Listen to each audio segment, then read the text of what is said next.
So it's experiment time. Are my hacked next percent shoes actually any quicker than standard ones? Today I'll find out. So my hacked shoes weigh a total of 413 grams, and the standard shoes, size 10, are a total of 436 grams. So my hacked ones are 23 grams lighter, or about 12 grams per shoe. So the hacked shoes, I've cut 10 millimeters off the bottom here, so they're lower to the ground, and cut the point off the back. So when I hit the ground, my Achilles should stretch a little bit more and maybe give me a little bit more rebound when I take off, as well as being lighter. So the standard shoe still got its full thickness of foam underneath the heel, plus 8mm heel drop, as opposed to -2 in my hacked ones. But who knows, maybe that's better. Maybe these thick foam will store more energy than my Achilles does. So my experimental protocol is that my watch is only going to be displaying heart rate. I have no indication of pace or time at all, so I won't know how fast I'm running. And I'm just going to aim to keep that at a steady 145 beats per minute, which is typical of marathon pace.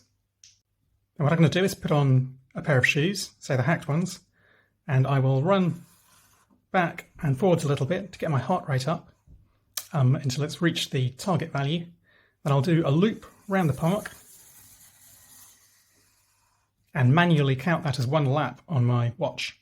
Then I'll mess around changing shoes, during which time my heart rate will drop, and then I'll do it again. So I'll run backwards and forwards to get my heart rate back up in the second pair of shoes, do a lap of the park, log that as a lap, and then do it again and again and again, swapping shoes every time. So it's the same me, the same park, the same conditions, and even as my performance drifts, at least I'll be alternating laps between the two shoes. So I'm just running to start my experiment at Midsummer Common. I've got my other shoes in a rucksack so that nobody nicks them. And I'm going to have to aim, I think, a little bit lower than marathon heart rate, unfortunately. I've been doing a 6-mile warm-up, so now my card's not quite as fresh as I hoped. And it's really important I keep a consistent effort for this experiment to get good statistics. So I'll see you on the other side. So I can show you on the Strava flyby that I did what I intended. So I kind of sit around changing my shoes, then go backwards and forwards to get my heart rate up, then do a lap of the park, sit down, change shoes again, go backwards and forwards to get the heart rate up, do a lap of the park, and so on, and so on, and so on, 13 times. So I finished my experiment now. Fortunately I wasn't held up by any cows. So 10 kilometres, so 13 laps alternating between the hacked shoes and the standard ones, trying to hold a target heart rate of 145 BPM, which is a kind of safe marathon effort for me.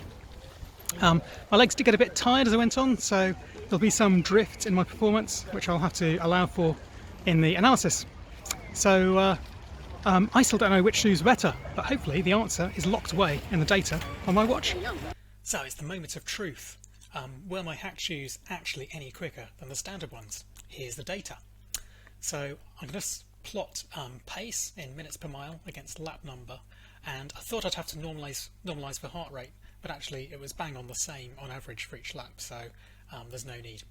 So I started off at about 6 minutes 43 per mile in the hacked shoes, tiny bit slower in the standard ones.